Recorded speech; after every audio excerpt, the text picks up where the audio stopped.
በቢሾፍቱ ሐይቆች ስር አይን እንጂ ፊት የሌለው ያ ሚስጥራዊ ፍጡር ዛሬም የሰው ነፍስ ይገብራል። መስለብ ሲባል ሰምታችሁ ታውቃላችሁ? አንድን ነገር አይኑን በማየት ብቻ ረቂቅ ይዘቱን ሰርቆ ማስቀረት። ዛሬ በሚስጥራዊቷ የጎፋ እናት አንደበት ስለ ጥቁር አህያዋ በረከትና ስለ ቆሪጥ አስፈሪ ግብር እውነታውን እንሰማለን። ሰላም ጤና ይስጥልኝ።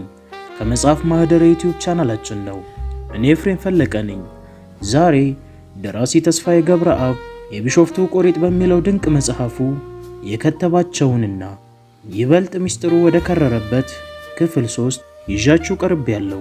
በዛሬው ትረካችን ጋዜጠኛው ከጎፋ እናት ጋር ያደረገውን አስገራሚ ቆይታ አጠናቆ ወደ ሌላዋ ሚስጥራዊት ሴት ሁልጊዜ ወጣት ሆና ወደምትታየውና የቀይዋ ሸረሪት ወደ ተባለችው የቆሪጥ አገልጋይ ማንነት እንገባለን። ታሪኩ ከመሬት በታች ካሉ ሚስጥራት እስከ ቢሾፍቱ ሐይቆች ጥልቀት ይወስደናል። ዝግጁ ናችሁ? አብራችሁን ቆዩ።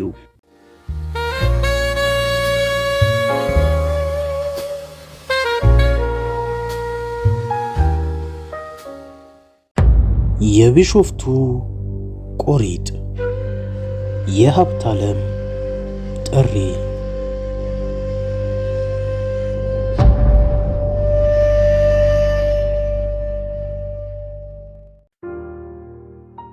ቢሾፍቱ ሐይቅ አፋፍ ላይ የተኮለኮሉት የጋራ በሩ ባላገሮች የዓለምሸት ወርቁን ንግግር በተመስጦ በማዳመጥ ላይ ናቸው።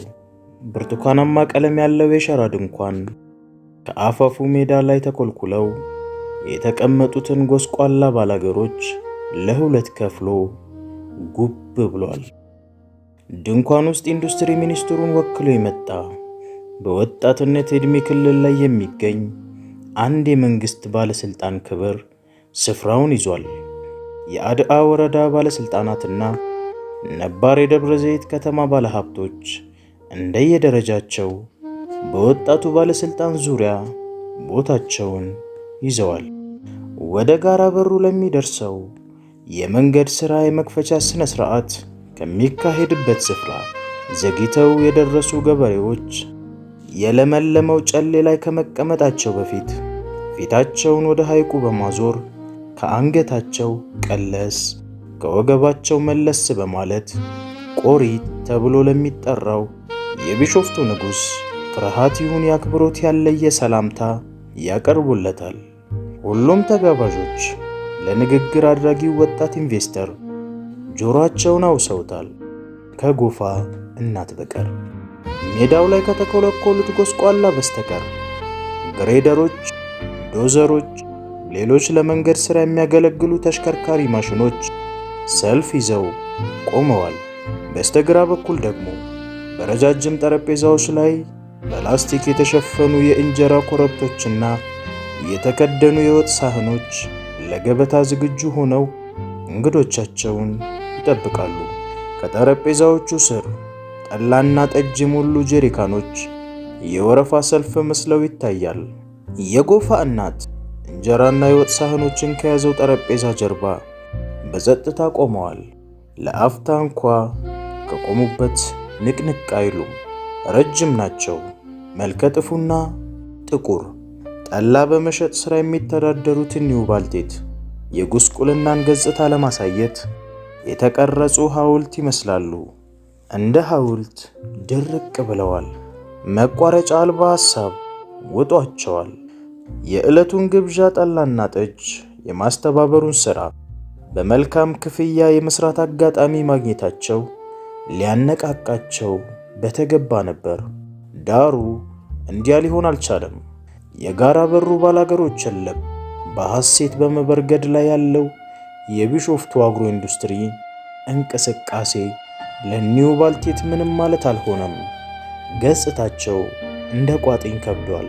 ሌላው ቀርቶ ከተስፋ ቢሷና ከጨለማዋ ጋራ በሩ ማህፀን መጥቶ ስመጥር ምሁርና ታላቅ ኢንቨስተር ለመሆን የበቃው ዓለምሸት ወርቁ የሚያሰማውን ንግግር እንደዋዛ ለማድመጥ እንኳ የፈለጉ አይመስሉም። በሐሴት ሲቃ የታነቀው የዓለምሸት ንግግር የተጋባዦቹን ስሜት ሙሉ በሙሉ መቆጣጠር የቻለ ነበር። ስሜቴን ሙሉ በሙሉ ለመግለጽ ተቸግሬያለሁ ሲል ንግግሩን አራዘመ። የቢሾፍቱ ልጅ ነኝ። እዚሁ በሐይቅ አፋፍ ላይ ነው ተወልጄ ያደግሁት። የጋራ በሩ ልጆች የመማር ዕድል አልነበራቸውም የላቸውም። እኔ ግን በአንድ አጋጣሚ ተምሬ ከፍተኛ ደረጃ ላይ ለመድረስ በቅቻለሁ። ይሁን እንጂ እስከ ቅርብ ጊዜ ድረስ በሙያዬ ሰርቼ በወር የማገኘው ገቢ በተጎሳቆለ ሕይወት ውስጥ ለሚዳክሩት አያሌ ወገኖች ይቅርና እጅግ አድካሚ በሆነው ቆዳ የመፋቅ ሥራ የሚተዳደር ወላጅ አባቴን እንኳ በቅጡ ማገዝ ያልቻልኩት ሰው ነበሩ።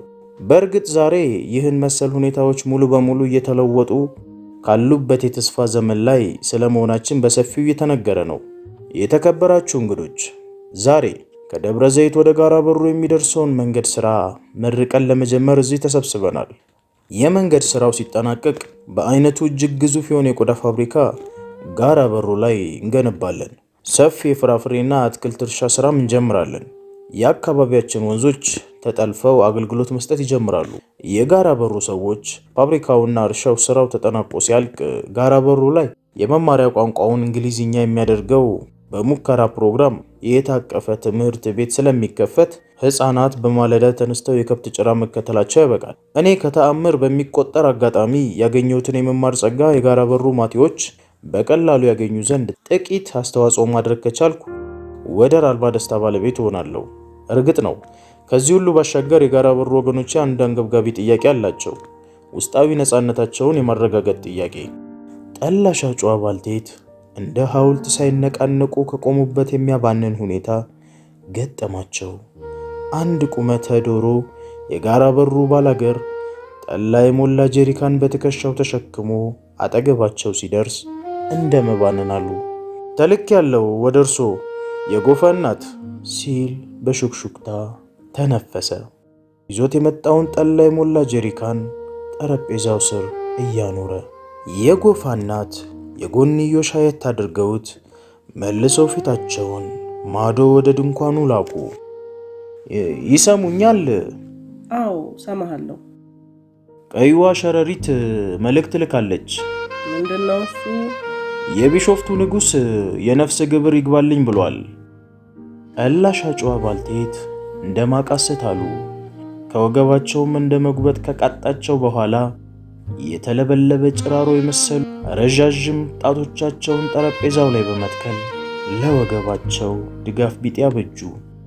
ይሰሙኛል? አለ ቁመተ ዶሮ ገበሬ አጎንብሶ ጀሪካኖቹን የሚያስተካክል በመምሰል። እየሰማሁ ነው። ድንኳኑ ውስጥ ይመልከቱ። ዋናው ባለስልጣን ይታዩታል? መካከሉ ላይ ያሉ? ልክ ነው። ከሱ ቀጥሎ የወረደው ባለስልጣን አለ። አራርሱ አይደለም እንዴ? የገዳ ልጅ። ልክ ነው። ቀጥሎ ያለውን ደግሞ ይመልከቱ። አዱኛ ነዋ። ልክ ነው። ከአዱኛ ቀጥሎ የተቀመጠው ሰው ይታዩታል? ቀዩ ኮበሌ ገብስማ ሹራብ የለበሰው? አዎ እሱ። ረፋዱ ላይ መጥቶ በዚያ በሚቆፈረው መኪና መሬቱን ሲደነቋቁል የነበረው አይደለም እንዴ? ልክ ብለዋል የጎፋ እናት።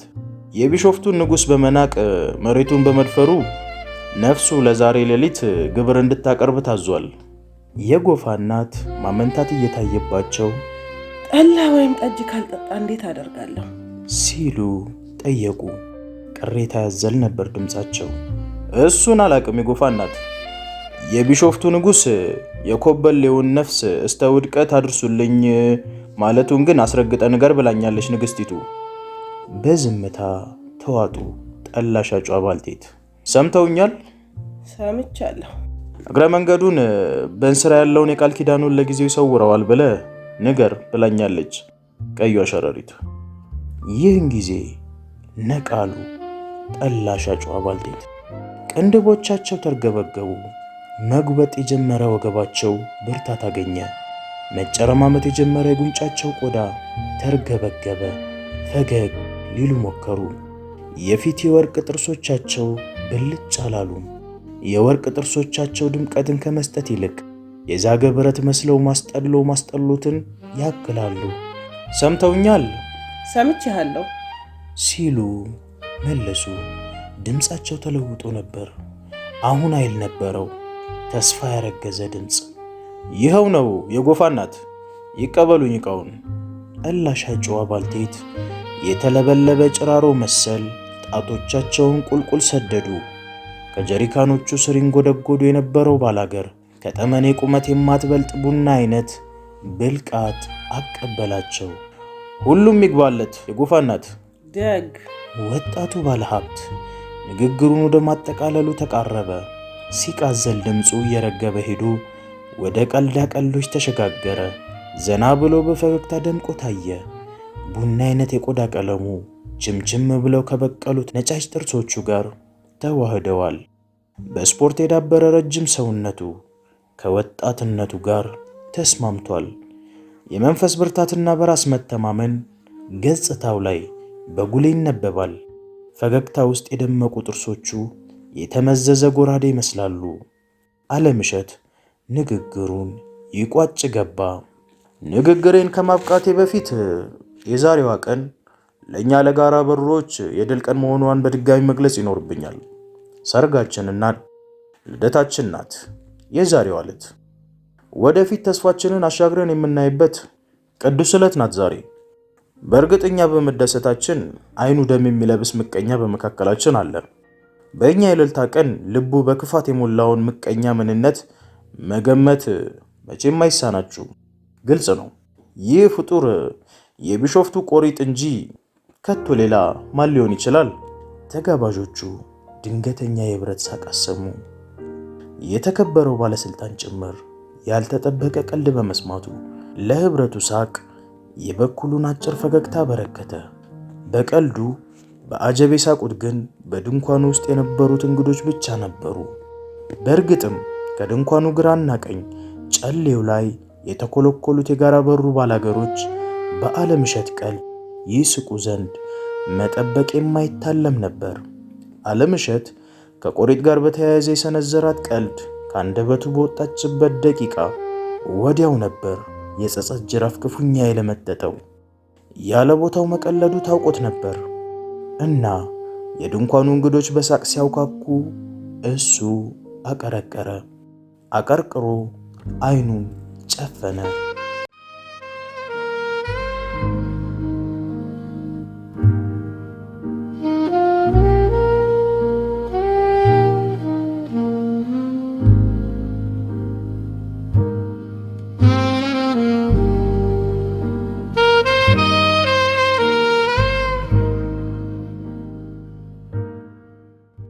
ካቀረቀረበት ቀና ሲል የፈራውን ነበር ያስተዋለው። በእኒያ የጋራ በሩ ጎስቋሎች ገጽታ ላይ ስጋትና ጭንቀት ሰፍኖ በግልጽ አነበበ። ሽማግሌዎቹ ወደ ቢሾፍቱ ሐይቅ በስርቆት ገልመጥ ብለው ሲያበቁ አንገታቸውን እንደ ቀንድ አውጣ ሰብስበው ያደፈ ጋቢያቸው ውስጥ ይወሽቁ ገቡ። አካባቢውን ለቀው ለመሄድ የቃጡም አልታጡ። አንዳንዶች አውጭኝ እግሬ ብለው ሊፈተለቁ ካሉ ወዲያ መልሰው በይሉኝታ እየተጠፈሩ በነበሩበት መሬት ላይ ሲረፈቁ ታዩ። የጋራ በሩ እናቶች በነጠላዎቻቸው አፎቻቸውን ሸፍነው የጥርጣሬ ዓይኖቻቸውን አለምሸት ላይ ጣሉ። አለምሸት ከመንደሩ ሰዎች ጋር በአይን ብቻ ተግባባ። በዓይኖቻቸው ክፉኛ ይወቅሱት ነበር። ቁጣ ያመቀ ወቀሳ። አለምሸት ተሸማቀቀ። ያለ ጊዜው ከአንደበቱ የወጡትን ቃላት ግን መልሶ ሊውጣቸው አይችልም። የነበረው ምርጫ የቁጣና የተግሳጽ እሳት የሚተፉትን ብዙ መቶ አይኖች መሸሽ ብቻ ነበር። እናም አይኖቹን ድንኳኑ ውስጥ ባሉት እንግዶች ላይ አሳርፎ የዲስኩሩን የመጨረሻ አረፍተ ነገር ወረወረ። የቢሾፍቱ አግሮ ኢንዱስትሪ ያደረገላችሁን ጥሪ አክብራችሁ እዚህ ድረስ ስለመጣችሁ ከልብ እያመሰገንኩ የክብር እንግዳችን ወደ ጋራ በሩ የሚያደርሰውን የመንገድ ሥራ ብቻ ሳይሆን ድርጅታችን የታላቁን ጉዞ አንድ እርምጃ አሃዱ ብሎ መጀመሩን በይፋ እንዲያበስሩልን እጠይቃለሁ። በድንኳኑ ውስጥ ካሉት ተጋባዦች ነጎድጓድ የመሰለ ጭብጨባ ያለማቋረጥ ወረደ። የጋራ በሩ ሽማግሌዎችና እናቶች በጭንቀት እንዳቀረቀሩ ቢሆንም ወጣቶቹ ማመንታት የተቀላቀለበት ጭብጨባና ፉጨት ለማሰማት ደፈሩ። በጭብጨባውና በፉጨቱ ውስጥ አለምሸት ፈገግ አለ። ፈገግታው ግን ሐዘን የሚረጭ ነበር። እነሆ በብርቱካናማው ድንኳን ውስጥ ያሉት እንግዶች መዳፎቻቸው እስኪቃጠሉ ጭብጨባውን እያስነጉት ነው። የጭብጨባው ድምፅ በነፋሱ እየተገፋ እንደ ቢሾፍቱ ዳክዬዎች እየበረረ ሄዶ ከሐይቁ ደረት ላይ ተንሳፈፈ። ቆሪጥ ከሐይቁ ጥልቅ ውስጥ አለ። ዓይን አለው፣ ጆሮ አለው። እንደ ሰው ያያል፣ እንደ ሰውም ያዳምጣል። በመሆኑም ቆሪጥ በቢሾፍቱ ሐይቅ አፋፍ ላይ እየተፈጸመ ያለውን ሁሉ በዓይኑ በብረቱ ማየቱ የዓለምሸት ወርቁን ቀልድ፣ የተጋባዦቹን ሆታና ሳቅም በጆሮ በጅማቱ መስማቱ አይጠረጠርም። ቆሪጥ አስተዋይና ሚዛናዊ አይደለም። ክፋትና ምቀኝነቱ ወደር የለውም። ነገር ይወዳል፣ ጠብ ያፈቅራል። ተንኮልን ተክኖበታል። ጠብ ለመጫርና ተንኮሉን ለመሸረብ ጥቂት ሰበብ ነው የሚበቃው። ሰበብ ቢያጣ ራሱ ሰበብ ፈጥሮ አምባጓሮ ያነሳል። ይኸው ዛሬ ታላቅ ሰበብ እጁ ላይ ወደቀለት። ይህ ለእርሱ እልል በቅምጤ ነው።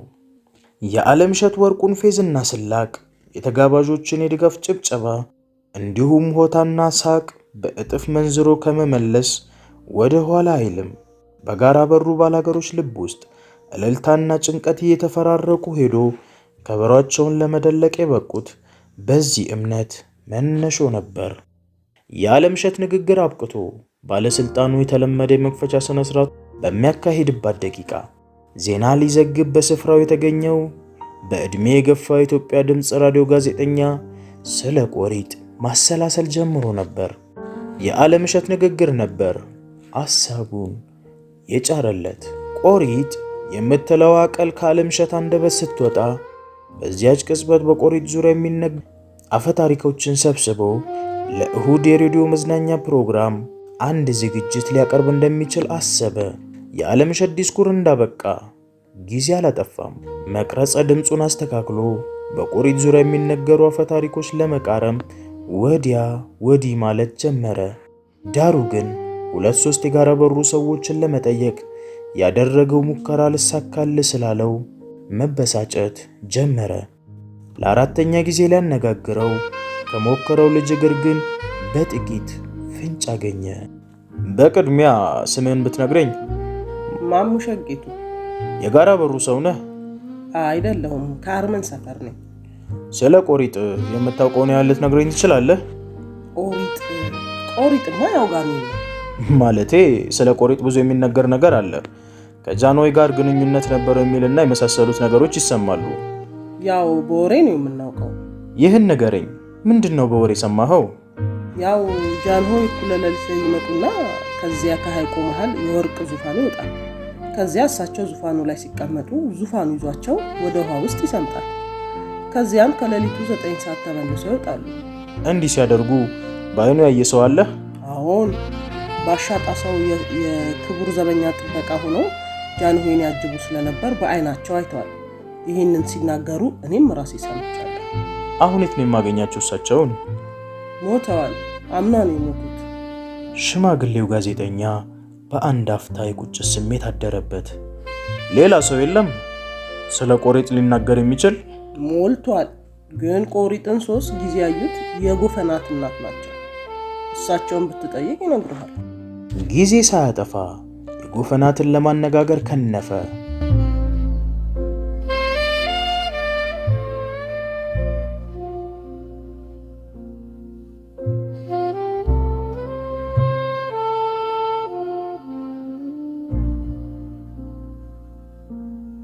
የጎፈናት ተጋባዥ እንግዶችን ለሚያስተናግዱ አሳላፊዎች ጠጅና ጠላ እየቀዱ በማደል ላይ ናቸው።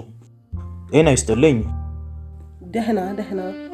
አንዳንድ ነገሮችን ልጠይቆት ነበር። ጋዜጠኛ ነኝ። ደግ። ስሞን በቅድሚያ ቢነግሩኝ? የጎፋናት። ትክክለኛ ስሞን ማለቴ ነው። እንዲሁ ነው ሰው የሚለኝ። ይሁን፣ ደህና። በሙሙያ ይተዳደራሉ? ማክሰኞና ቅዳሜ ገበያ ሲቆም ለመንገደኞች ጠላ እሸጣለሁ። እንደው ቆሪጥን አይተውታል ይባላልና። ይሁን እንጂ አሮጊቷ አላስጨረሱትም። በቁጣ አቋረጡ። ሁሉም አይቶታል። ምነው ቶሎ ብለው ወደ እኔ መሩ? ሌሎችን ጠይቄያለሁ። እርስዎም በበኩሉ የሚያውቁትን ይነግሩኝ ዘንድ ነው የመጣሁት። ረገብ አሉ የጎፋ እናት። እንደሱ ተሆነ ደግ። በሉ ይንገሩኝ፣ ቆሪጥን መቼና የት ነው ያዩት? እኔ እንኳ ከቢሾፍቱ ንጉሥ ጋር ገጥ ለገጥ የተያየሁት ከ20 ዓመት በፊት ነው። የት ነው የተያያችሁት? እዚያው ጠላ የምሸጥበት ቦታ መጥቶ ነው ያየሁት። እስኪ ዘርዘር አድርገው ይንገሩኝ። ምን ይመስላል መልኩ? መልኩማ የራሱ ምን መልክ አለው? ያው ተውሶ መጥቶ ነው ያየሁት። ምኑን ነው የተዋሰው? እንዴት ያለ ጥያቄ ነው ብለው ሳቁ የጎፋ እናት። ሽማግሌው ጋዜጠኛ ግራ እንደ መጋባት አለና የጥያቄ ስልቱን ቀየረ። እስኪ ስለ መልኩ ዘርዘር አድርገው ይንገሩኝ። ምንም ዝርዝር የለው የኔ ወንድም። ንጉሱ መጥቶ ሲያበቃ ኩርሲው ላይ አረፍ ብሎ አንድ ጣሳ ጠላ ጠጥቶ ስለ ስራ ሁናቴ ጠይቆኝ አበረታቶኝ 2 ባውንድ ከፍሎኝ ተመልሶ ሄደ። ፀሐይ በረድ ስቲል እንደ ተራ ባላገር ኩርሲው ላይ ቁጭ ብሎ ተኔው ጋር ውሎ ነው ወደ ደብረ ዘይት ተመልሶ ሄደው። መልኩ ምን ይመስላል? እንዴት? አፍንጫው፣ አይኑ፣ ሌላው ጥቁር ነው ቀይ ወይስ ነጭ? ይሄን ቢነግሩኝ። አፍንጫው እንግዲህ እንዲህ እንዳንተ ነው፣ ስንደዶ መሰለ። አለባበሱም እንዲሁ እንዳንተ ነበር። ቁመቱ እንደ ዘንባባ፣ ሁናቴውም እንደ ጎልማሳ ሰው ነበር። ፈገግታው ወካክ ያለ ነው እንዳንተ። ቆዳው ጠየም ያለ ነው። በዚህ ላይ ደግነት አለው። ለአንድ ጣሳ ጠላ 2 ባውንድ መክፈል ያውም በዚያን ዘመን ዳር የሌለው ደግነት ነው። ሰው ንጉሱን ክፉ ያደርጋል እንጂ ከሰው የባሰ ክፉ የለም። ሽማግሌው ጋዜጠኛ በጎፋ እናት የመልስ አሰጣጥ አልተደሰተም። ቆሪጥን ከእርሱ ጋር ሊያመሳስሉት መሞከራቸው አስከፋው። ቢያስከፋውም ግን ስራ ነውና ቀጠለ። ቅሬታውን ግን እንደዋዛም ቢሆን ሳይገልጽ ማለፍ አልፈለገም። መቼም ሙሉ በሙሉ እኔን ሊመስል አይችልም። የሆነው ሆኖ እንዲያው ቆሪጥ በመልኩ ከሰው የተለየ ካልሆነ ቆሪጥ መሆኑን በምን አወቁ? ወይስ ራሱ ነግሮት? ጋዜጠኛው ከርዳዳ ጠጉሩን ቆፋፍሮ ቀጠለ። ከዚያ ወዲያስ ከቢሾፍቱ ቆሪጥ ጋር ተገናኝተው ያውቃሉ? አሁን በዚያው ሰሞንማ እዚያው ጠላ የምሸጥበት ቦታ መጥቶ ነበር። በእጄ አለ ለመስማት እየጓጓ። ምን ተነጋገራችሁ? አልተነጋገርም። ለምን? ቁራ ሆኖ ነበር የመጣው። ከአናቴ ግራሩ ላይ ልክ እንደ ቁራ ከቅርንጫፉ አረፍ ብሎ ቁልቁል አይቶኝ ሲያበቃ ቸኩሎ ነበር መሰለኝ። ብዙም አልቆየ። አንዳች ነገር ተናግሮ ወደ ሐይቁ እየተጣደፈ በሮ ሄደ። ቆሪጥ ራሱን እንደፈለገው መለዋወጥ ይችላል ማለት ነው? እንደሱ አይደለም። በግ፣ በሬ፣ ውሻ፣ አህያ፣ እርግብና ንብ መሆን አይቻለውም። ሌላውን ፍጥረት ግን እንዳሻው ያዝበታል። በተለይ ግን ቁራ እባብና ሰው መሆንን ያዘወትራል። ማታ ማታ ጋር በሩ ሲመጣ ደግሞ ብዙ ጊዜ ሴት ጅብ መሆንን ይመርጣል። ለምንድን ነው አሁን የጠቀሷቸውን እንስሳት መሆን የማይችለው? ተከልክሎ ነው። ማን ነው የከለከለው? አቦ ናቸዋ። ለምንድን ነው የከለከሉት? እሱን አላ ደህና። ከዚያ ወዲያስ ቆሪጥን አይተውት ያውቃሉ? አሁን እንዲህ ሌላ ጊዜም ፍየል ሆኖ ቤቴ መጣ። እኔ ደግሞ ደጃፍ ላይ የጠላ እህል አስጥቼ ከወፍ እየጠበቅኩ ነው። ፍየሉ ሰተት ብሎ ሲመጣ ንጉሱ መሆኑን ትከሻዬ ነገረኝ። መጣና ስጡን ይበላ ያዘ። ዝም አልሁት። በላና ተመልሶ ሄደ። ሊፈትነኝ አስቦ እንጂ መቼም የጠላ አምሮት አልነበረም። የሚደንቅ ታሪክ ነው የነገሩኝ። መቼም እስቲ ለየት ያሉ ጥያቄዎችን ደግሞ ልጠይቁት። ይሄ ምንድነው? መስለብ ሰላቢ ሲባል እሰማለሁ። ምንድነው ይሄ ነገር? ቢያብራሩልኝ። ይሄ ምኑ ይብራራል? ያው መስለብ ነው የተፈቀደለት። በሰፌድና በወንፊት ይጎትታል። እግርና እጅን ዘርግቶ ተቀምጦ እየሰለበ ይበላል። እንዴት ነው በሰፌድና በወንፊት የሚሰለበው? ግልጽ ቢያደርጉልኝ። ግልጥ ነው እኮ። ይሄን ሳታቀርተ ነው። የጎፋ እናት ጠላና ጠጅ የማደሉን ተግባር ሳያጓድሉ ለሚጠየቁት መልስ መስጠታቸውን ቀጠሉ። ባውቅማ መቼ ጠይቆት ነበር? ፈጽሞ ስለማላውቅ ነው። እኔ አዲስ አበባ ልጅ ነኝ። የጎፋ እናት ፈገግ አሉ። አዲስ አበባ አይደል እንዴ ታዲያ ዋናው የሰላቢ ሀገር? እሱን አላውቅም አለ ጋዜጠኛው ፈጥኖ። ይንገሩኝ እስኪ የሰፌድና ወንፊቱን። በቃ ያው ይሰልቡበታል። የተደገመበትን ሰፌድ በግራ እጅ ወንፊቱ በቀኝ እጅ ይያዝና መለመላ ተሆኖ የሚሰለበውን ሰው ደጃፍ 3 ወይም 7 እንደተዛዙ መዞር ነው። ከዚያ በፊት ግን የሚሰለበውን ባይን ማየት ይገባል። ንጉሱ በልዩ ሁኔታ በሰጠው ጥበብ ካልሆነ ባይን ታልታየ መስለብ አይቻልም። ባይን ማየት ሲሉ የሚሰለበውን ነው። ዱቄትም ተሆነ ጠላውንም ጠጁንም ሰላቢ ወዳጅ መስሎ ታጎረቤቶቹ ጓዳ ይገባና ሁሉን ባይኑ አፈስ እያደረገ ማየት ነው። ባይኑ አይቶ ሲያበቃ ያየውን ሁሉ ማታ ይሰልባል። እንደዚያ ነው ስርዓቱ። ምግብና መጠጥ ብቻ ነው የሚሰለበው? እሱ እንደ ንጉሱ ትእዛዝ ነው። እንዴት? ምን እንዴት አለው? ታደክመኛለህ እንዳው። ስለማላውቅ ነው እኮ። ያው ነገርኩ ነው እኮ፣ ሌላ የለውም። ለምሳሌ መኪና መስለብ ይቻላል? እሱን አላውቅም። እንዲያው ለምሳሌ ያህል አዲስ አበባ ያለውን ሰልቦ እዚህ ማምጣትስ ይቻላል? የጎፋ እናት ሳቁ። መስለብ ተሆነማ ታዲያ መስለብ ነው እንጂ በቅሎ አይጫል። ሽማግሌው ጋዜጠኛው መስለብን ለበጎ ተግባር ማዋል እንደሚቻል እያሰበ ነበር በልቡ። ዕቃዎችን ከወደብ ወደ መሃል ሀገር ለማጓጓዝ ከባድ መኪና ከመጠቀም በቀላሉ ወንፊትና ሰፌድ እያጋጨን ለምን ጉባ እናደርገውም? ጋዜጠኛው ጥያቄውን ቀጠለ። እሺ ሌላ ልጠይቆት፣ ሌሊት በጥቁር አህያ ስለመጋለብ የሚወራውስ ምንድን ነው? እንዴት ነው የሚጋልቡት? ተፈናጠው ነዋ። ሳቁ የጎፋ እናት። ማለቴ በአህያ መጋለብ ጥቅሙ ምንድን ነው? እሱም ያው ማስለብ ነው እኮ። ከሰፌድና ከወንፊቱ አይለይም። እየጋለቡ ይሰልባሉ። አህያው ነው የሚሰልበው? ድግምቱ ነው። ሰላቢው በተደገመበት የቁም መጥረጊያ ሀብቱን ይጎትተዋል። አህያው ተራ አህያ ነው አይደለም። ሰላቢውን አህያ የመጥራት በረከት ከንጉሱ የተሰጣቸው አመድ ላይ እንከባለሉና ይጠሩ።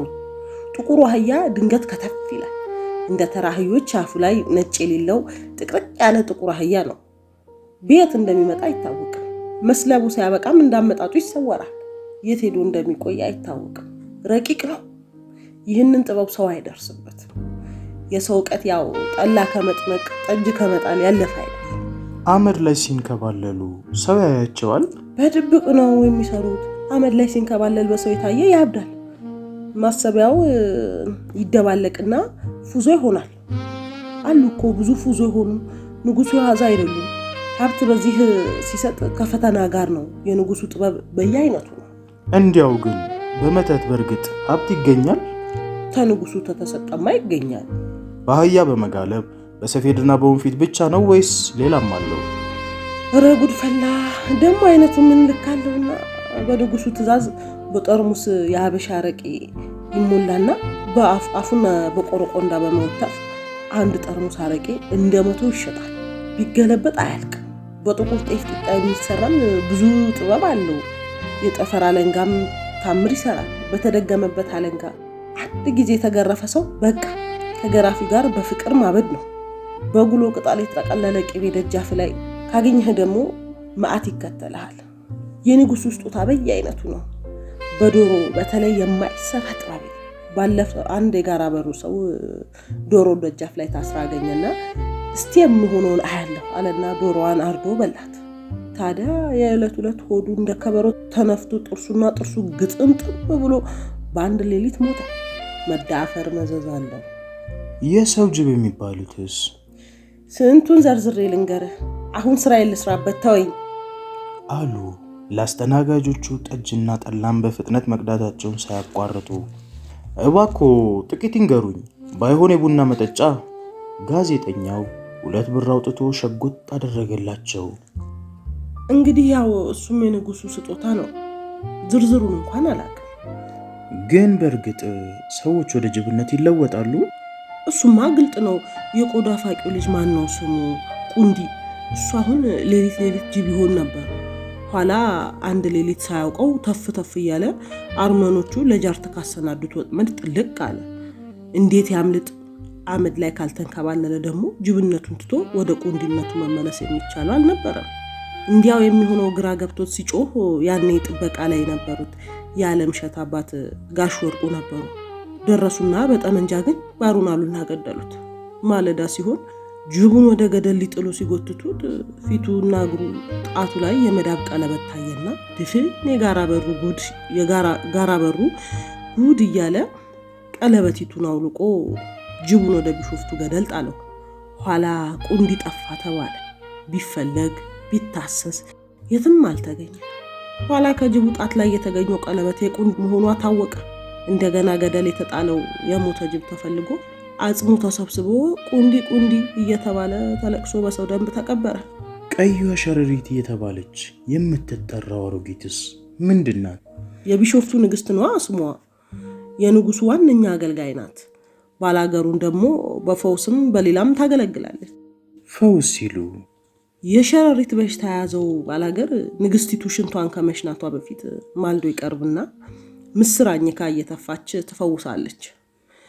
አያሌ ነው የንግስቲቱ አገልግሎት። ባላገሮቿ አህያ ሲጠፋባቸው ለንግስቲቱ ባውንድ ይከፍሉና እሷ ጢስ በማጤስ ብቻ አህዮቹ የተሸሸጉበትን የሌባ ቤት አቅጣጫ ትገልጥላቸዋለች። ለግማሽ ሰዓት ያህል ጥያቄና መልሱ ከቀጠለ በኋላ ጋዜጠኛው መቅረጸ ድምፁን እያጠፋፋ ለጎፋ እናት የሞቀ ምስጋና ቀረበላቸው። ምንም አይደለም ሲሉ መለሱ የጎፋ እናት። እንግዲህ ወደፊትም ቆሪጥን ካገኙት በደንብ ያዋሩትና ይጠብቁኝ። ወዲህ ብቅ ባልኩ ጊዜ እጎበኞታለሁ። መቼም እኔ ራሴ ቆሪጥን አግኝቼ ባነጋገረው ደስ ባለኝ ነበር። ለማንኛውም እርሶም ቢሆኑ ጥሩ አጫውተውኛል። ደግሜ ከልብ አመሰግኖታለሁ።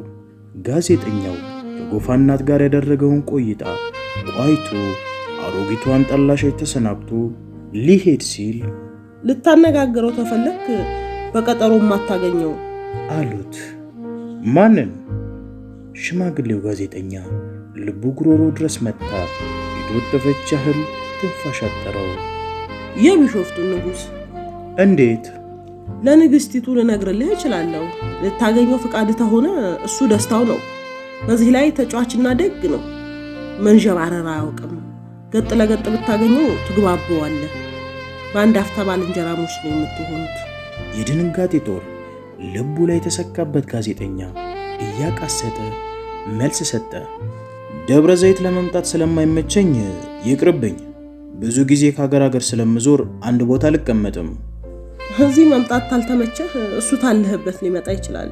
ለሱ የሚሳነው ምን አለ ብለህ በቅሎ አይፈልግ አውቶቡስ እንደ ንስር ተነፋስ ጋር ነው መንገዱ። እኛ ሁለቴ ሳንተነፍስ እሱ ተዚህ ተነስቶ አማሪካ ይገባል። ምን ይሳነዋል ብለህ ተፈቀድክ ለንግስቲቱ ልነግርልህ እችላለሁ። ታለህበት ከተፍ ይላል። የለም ሲል ተከላከለ ጋዜጠኛው። ስራ ስለሚበዛብኝ ልገናኛው አልፈልግም። ጠዋት የወጣው እስከ ማታ በስራ እንደተጠመድኩ ነው። ታዲያ ንጉሱም እኮ ብርሃን አይወድም። ለሊት መዘዋወር ነው የሚመርጠው። ውድቅት ላይ ታለህበት ይምጣልህ ስራህን ስታበቃ። ምንም አያስፈልገኝም የጎፋ እናት። አሁን የነገሩኝ በቅቶኛል። እንዲያውም እንዲሁ ለማወቅ ያህል ነው እንጂ ምንም አያስፈልገኝም። ምንም ነገር አይንገሩት። ደግ አሮጊቷ ክብለው አጤኑት። ለአስተናጋጆቹ ጠላና ጠጅ እየቀዱ አደራ እንግዲህ ቢያገኙት እንኳ ስለኔ ምንም ነገር አያንሱለት። ወደዚህ የመጣሁትም ለሌላ ስራ ነው። ራሱን አግኝቼ ባነጋግረው ደስ ባለኝ ነበር ስላልህ እንጂ ታልፈለክማ። ምንም አልፈልግም፣ አመሰግናለሁ። አሮጊቷ ጠላሻጭ ጀርባውን ሰጥቷቸው እየፈጠነ በመራቅ ላይ ያለውን ሽማግሌ ጋዜጠኛ ባይናቸው ተከተሉት እና ፈገግ አሉ። ብልጭ አላሉም የወርቅ ጥርሶቻቸው የዛጉ ብሮች መስለዋል።